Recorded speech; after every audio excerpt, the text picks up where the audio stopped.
This is a Hog Sports Network podcast. You're listening to the Whole Hog Football Podcast, bringing you the latest news, analysis, and more. Here's your host, Matt Jones, with Scotty Bordelon of the Hog Sports Network and WholeHogSports.com.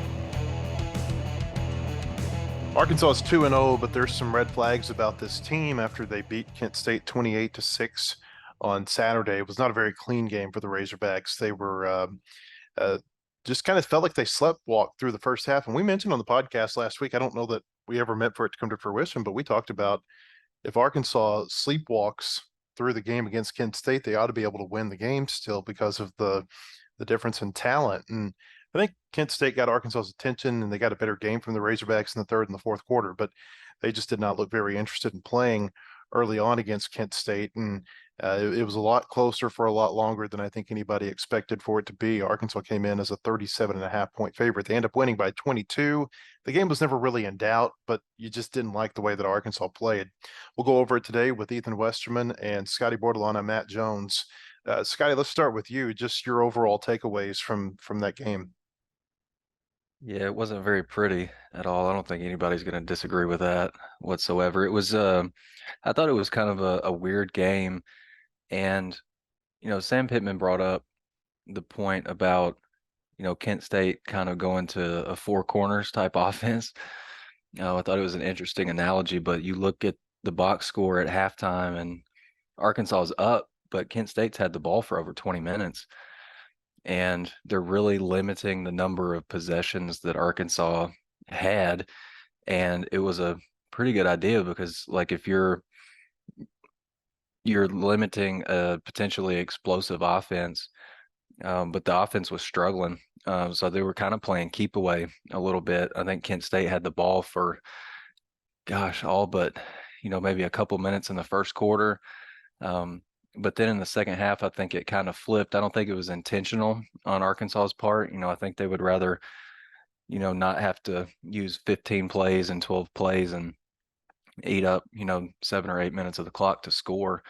That's just kind of the game it was. I think Arkansas's passing game wasn't as sharp as it was the week before. And when your passing game's not sharp, in addition to, your run game not clicking, it can lead to, not a pretty showing for the offense. Obviously, I think it was a good thing that Arkansas's defense regrouped after the first quarter. I think they gave up 75 yards of offense to Kent State in the first quarter, but they only gave up 125 in the final three quarters. So the defense came to play again.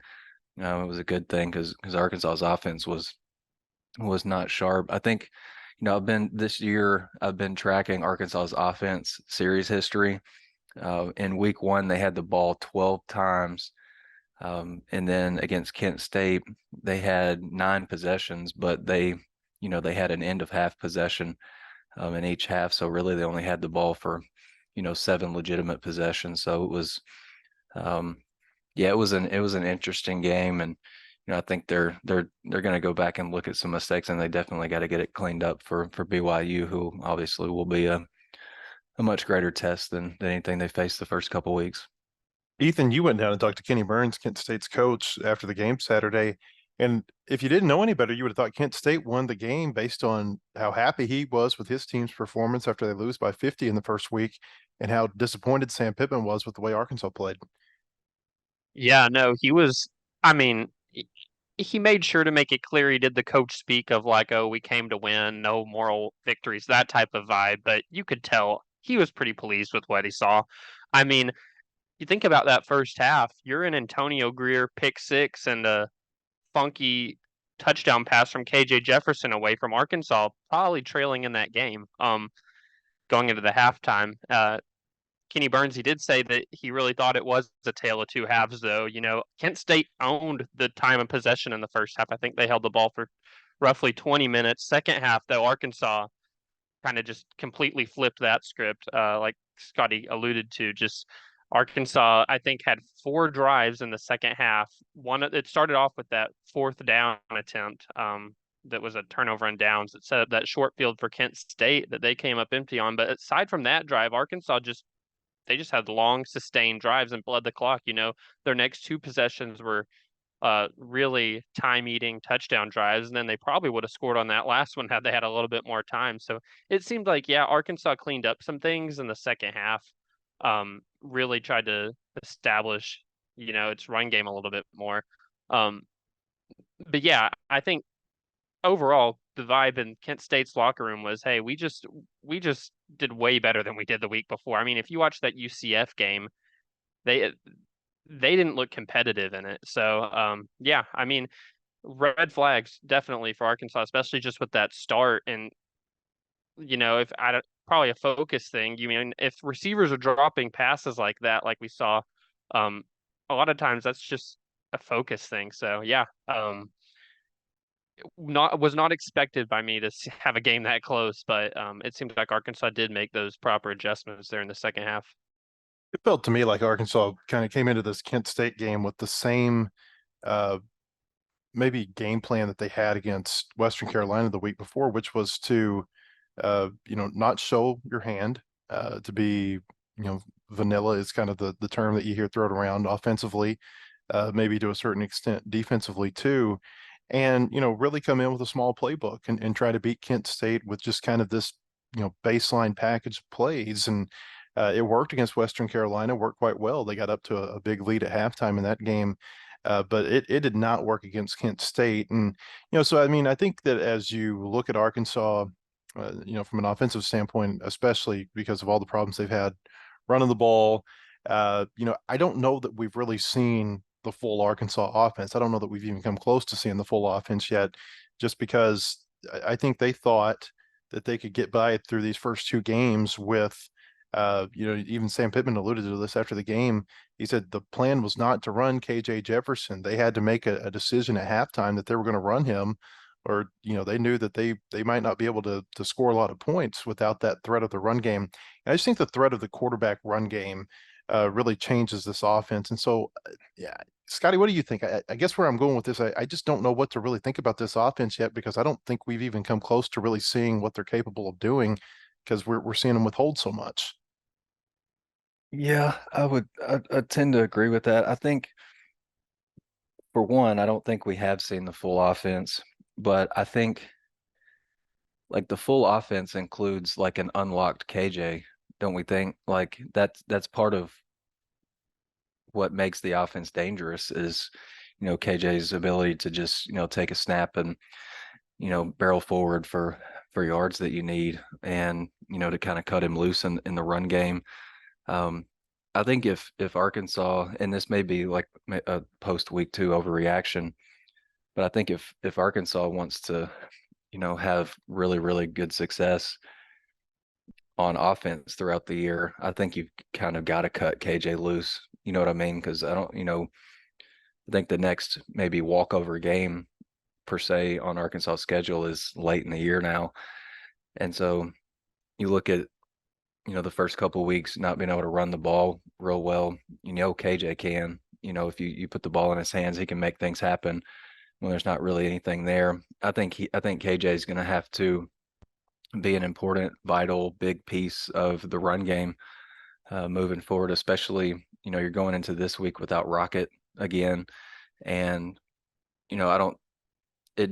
Sam didn't seem like he knew if Rocket was going to be available for LSU either.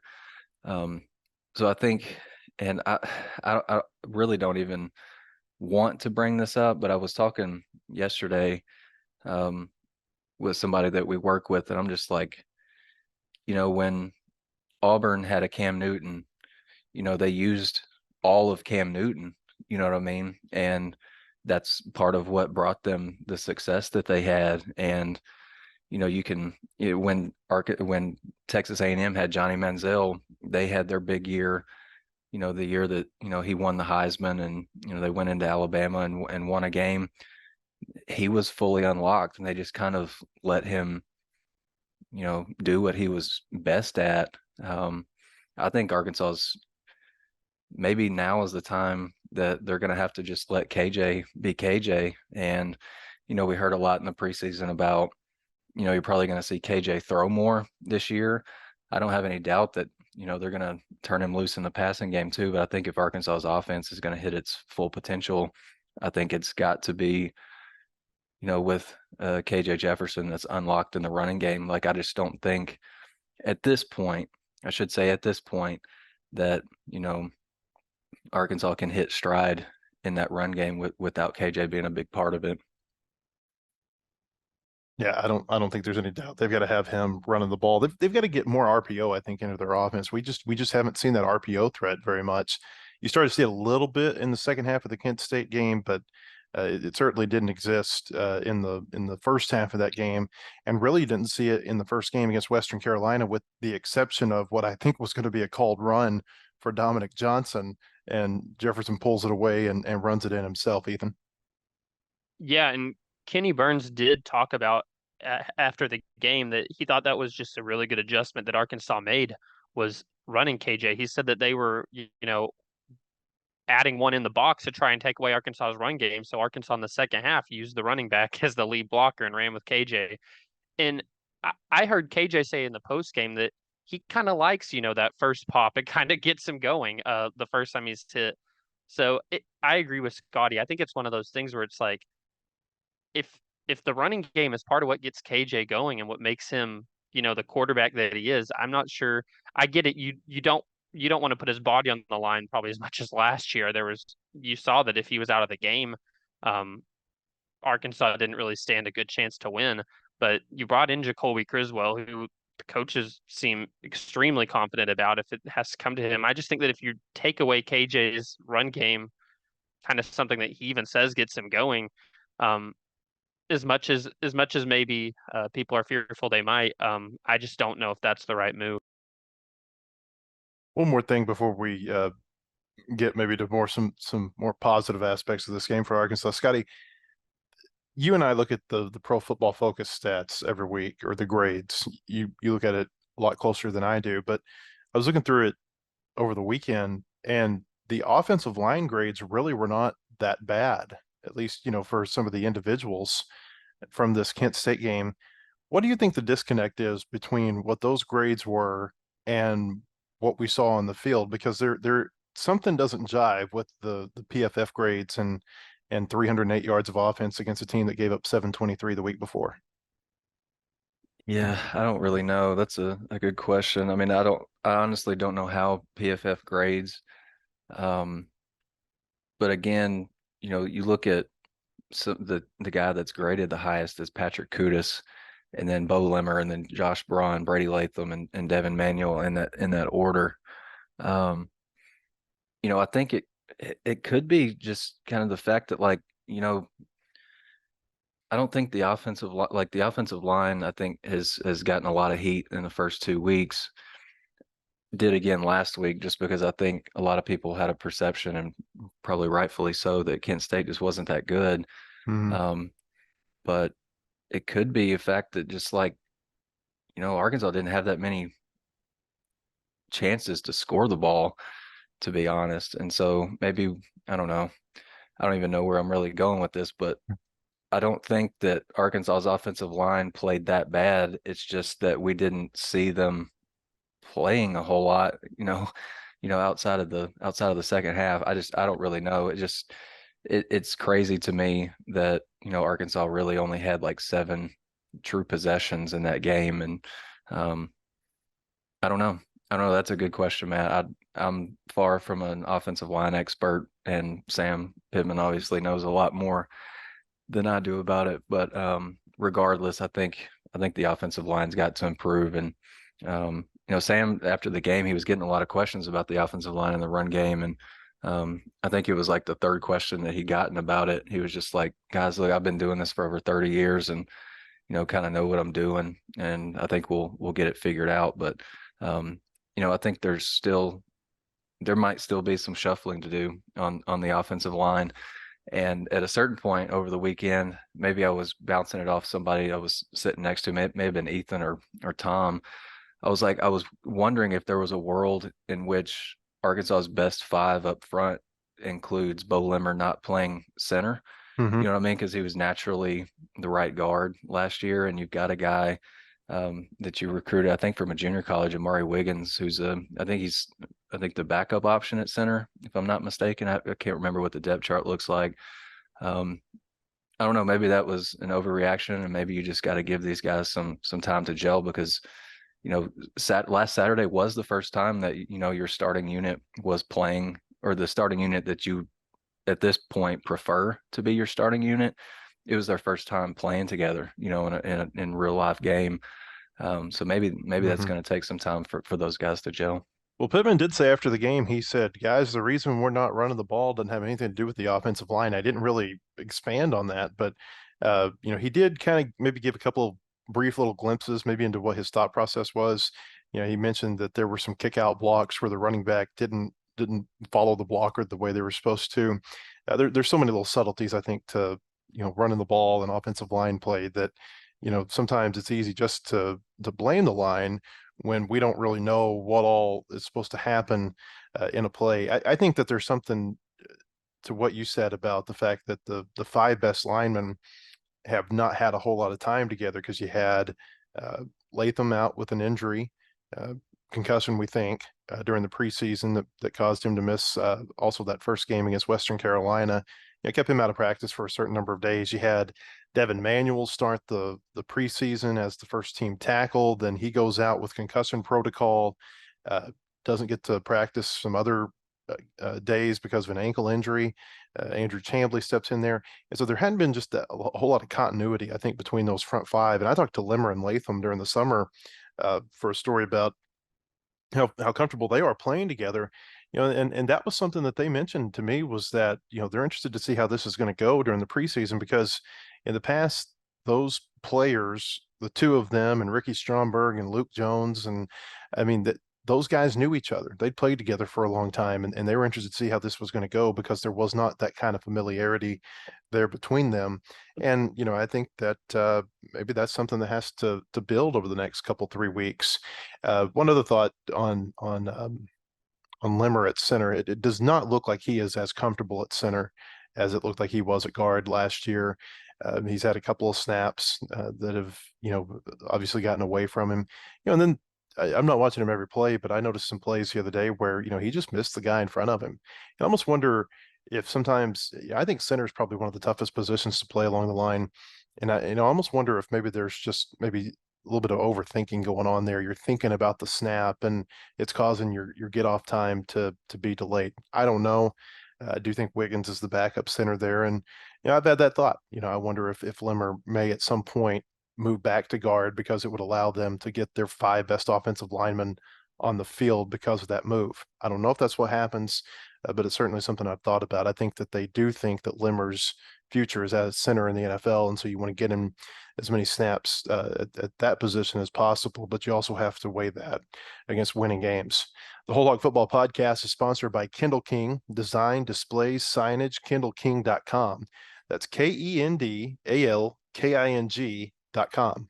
The Kindle King Group family of companies plays to win, just like our hogs. We know how demanding retail marketing is today.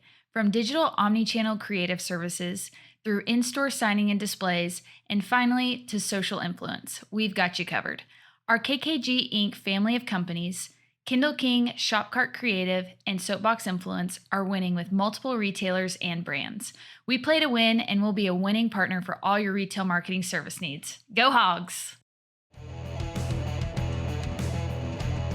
Well, we've discussed a lot of the things that didn't go well for Arkansas on Saturday. There were some elements of this game that I think are worth celebrating for the Razorbacks, notably defensively. They played really well defensively, like we mentioned earlier, especially after the first quarter when Kent State controlled the time of possession in the first quarter.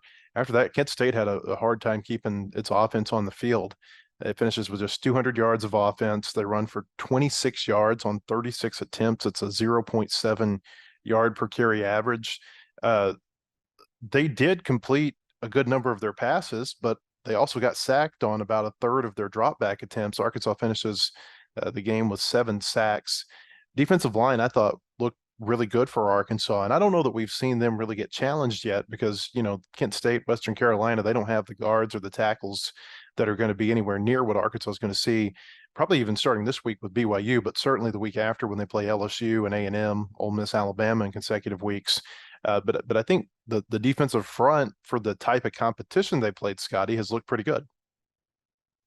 Yeah, I would agree with that. And I think it was good to see Trajan Jeffcoat, get loose a little bit. And I don't think he recorded a single statistic in the season opener because I was writing his SEC co-defensive lineman of the week story on Monday and was going to go back to see, what his season numbers were on CFB stats. And his numbers for the season are what they were on Saturday. And I remember I think it was a play maybe early in the game. I looked over, I looked over at Ethan, and I'm like, "All right, Jeffcoat, like it's time to do something." And then literally a couple seconds later, he chased the Kent State quarterback over to the sideline, and I think he got a sack on that play. He ended up, I think, with a sack and a half, 2 tackles for loss, and he teamed up with, I think it was maybe Pooh Paul on that goal line stand, and so he's making his presence felt a little bit. Still really impressed with Jaheim Thomas. I think his 12 tackles the other day were a career high. Had 2 more tackles for loss.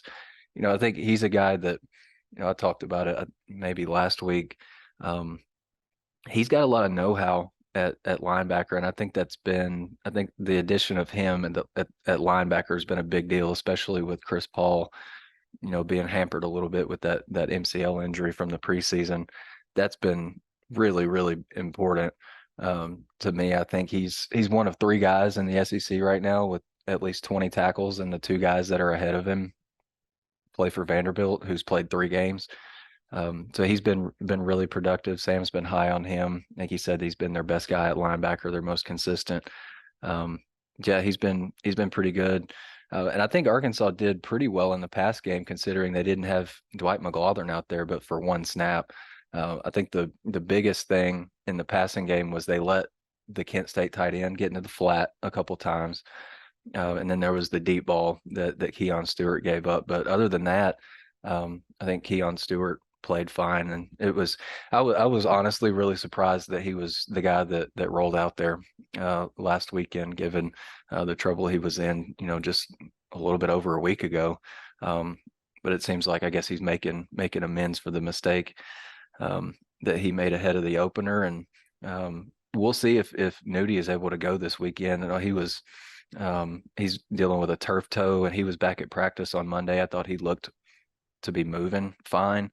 But I've never had turf toe, but everything I've read, especially from a lot of folks on our board that, have had it or know people that have had it, not an easy injury to come back from quickly.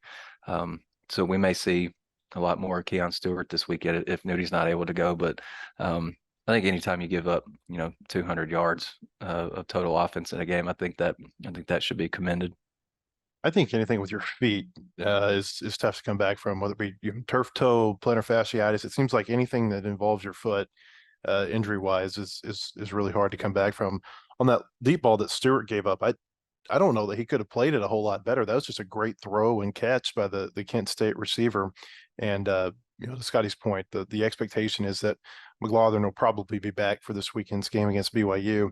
Really, third down, I thought, was a big key to this game.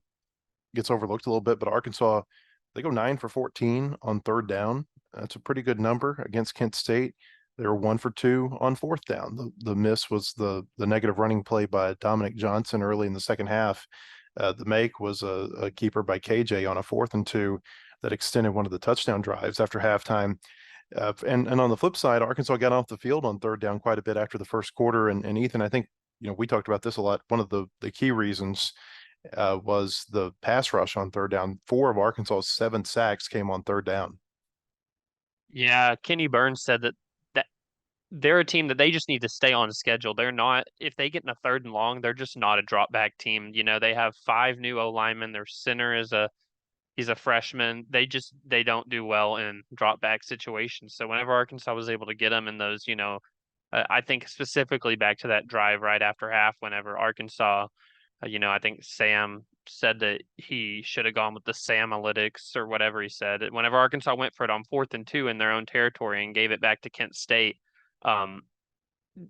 that drive, whenever Arkansas was able to get the stop because Landon Jackson was able to pressure him on I think it was 3rd and 12, maybe 3rd and 10, and ended up getting Kent State almost back to midfield on that play because Landon Jackson was able to apply pressure and get an intentional grounding call. Those situations just kill Kent State, it felt like, all game. The 3rd and longs just so often resulted in sacks.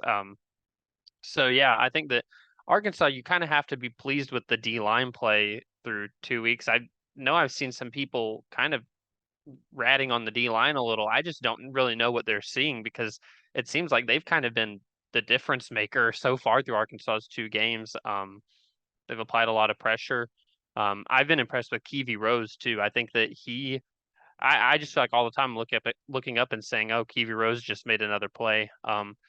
So yeah, I think that was a big key in Saturday's game, was those 3rd and longs and the D line really just putting their quarterback Alamo under a lot of pressure.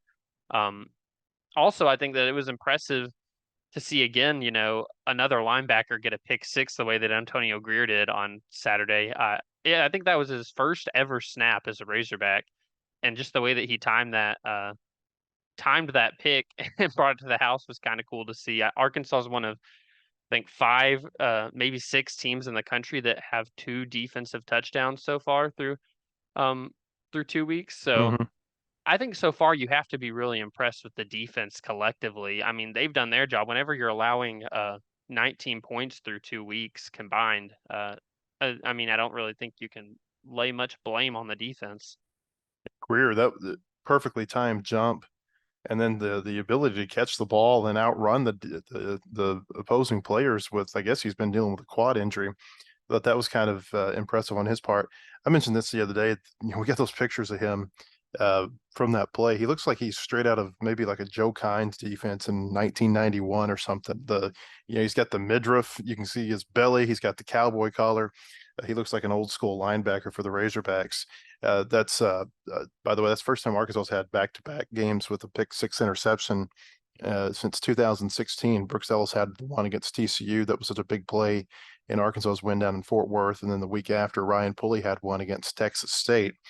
So, you don't see that very often, back-to-back games with a pick six. At least we haven't seen it from the Razorbacks. As we wrap up today, the thing I think is interesting as Arkansas plays BYU this week is that I think both of these teams coming in really wondered, what do we got? BYU, they beat Sam Houston State 14-0 in the season opener. They came back, they beat Southern Utah the other day 41-16. Both of those games were played in Provo. Sam Pittman said that he thinks Sam Houston's a pretty good team. I think that was a national champion at the FCS level within the last 3 or 4 years. One of those years that North Dakota State didn't win it. I think Sam Houston won it, or if they didn't win it, they got to the championship game. But I'm thinking they won it one of those years here recently. So I think that for both of these teams, it's like, what do we have going into this game? And for Arkansas, I think that in some ways, you look at this as the last 2 games might be a warning sign as to what's to come. But, I think we've seen in the past where they've had some good teams. I think about the team 2 years ago that had a lot of trouble with Rice in its first game in Fayetteville, and that turned out to be a pretty good team. Sometimes you just need those wake-up calls, and I think Kent State could potentially serve as that for the Razorbacks. Yeah, and you listen to Sam Pittman after the game. I think it was Saturday. It could have been Monday, but I think it was Saturday. I think Tom asked to follow up. He was like, you're coming out of week 2, don't really know exactly what you have yet. But Sam said the first thing that he does know that he has is KJ. And I think KJ was talked about in the preseason as like the team leader, not just the guy on offense, but he can like galvanize the entire team. And I think now, after 2 weeks, and you're heading into the part of your schedule where it's about to get really tough, I think he's got to be your guy. I think you ride him. I think you be smart with him, but you also understand that there are very few players in college football that are like him. And I think you have to treat him like he is the rare kind of player that he is. And you let him lead your offense, and you let him lead your team. And I think this is going to turn, if it's not already KJ's team, I think it's really going to turn into his team in the coming weeks. And then, on the defensive side of the ball, you recruited to get dudes who can make plays. And I think you feel good about the defensive line. I'm with Ethan. I think the defensive line's played better than maybe some people are giving them credit. I mean, I'm looking at the final stats from the other day. Tank Booker had a half sack. Landon Jackson had one. John Morgan had one. Keevy Rose had a half sack. Jeff Coate had a sack and a half. I mean, they're making plays for you, and you feel good about Jaheim Thomas at linebacker. And then in the secondary, I think you've played 2 games and you've given up 2 deep balls, but you haven't let anybody get behind you yet. I think that's a positive. So, I think in the next few weeks, I think you're going to see a KJ takeover, and then you just you hope that your defense plays to the standard that it thinks it's set for itself the first couple of weeks. And as easy as it is to look at that Kent State game and just come up with a lot of red flags, I think you still saw a lot of positives on offense still. Like you said, KJ just showing how he is kind of that rare player that can completely change a game. Once he got more involved in the run game in the second half, Arkansas just looked a lot better. I think that was a positive. TeSlaa, just seeing him come up with 2 crazy difficult catches. I think you definitely have to feel good about him moving forward, that he's a guy that going into conference play can, maybe be an X factor in some games where he makes a play that maybe, on a 3rd and long, that if you had somebody else, you aren't going to make that catch. Armstrong, I know Sam alluded to the fact that he thinks that Armstrong's doing better than he thought he would be, while he was recruiting him in the offseason in the portal. I think that you've still seen enough positives on offense that though there's definitely some concerns with, maybe some line play and the way the running backs are performing right now, that you've seen enough that you have to feel good that you're sitting here 2-0. I promise it's beating Kent State 28-6 in the second week is a lot better than, I think it was 2014 losing to Toledo in game 2 and sitting at 1-1. It wasn't the prettiest win, but end of the day, you won by 22 points. A lot of teams struggled over the weekend with teams that they thought they ought to beat pretty bad, like Tennessee with Austin Peay, Kentucky with Eastern Kentucky, Missouri with Middle Tennessee. So it wasn't a problem just with Arkansas. We focus on the Razorbacks, but I think that, you just kind of, college football, you don't get preseason games. These are the preseason games. These are the games where you get, the kinks worked out. And maybe that's why you don't want to play a big game the first 3 weeks of the season. Arkansas is not going to play its first Power 5 game until Saturday against BYU. We'll be back later this week to talk more about BYU, look a little bit closer at the Cougars team, also talk about Rocket Sanders and another absence and what that might mean for the Razorbacks this weekend. Until then, hope you'll visit us at wholehogsports.com. For Scotty Bordelon and Ethan Westerman, I'm Matt Jones. Thanks for joining us, and we'll see you later this week on the Whole Hog Football Podcast. The proceeding has been a production of the Hog Sports Network. Look for our daily podcasts on Apple, Spotify, or your favorite podcast platform. For more Razorbacks coverage, go to wholehogsports.com or follow the Hog Sports Network reporters on social media.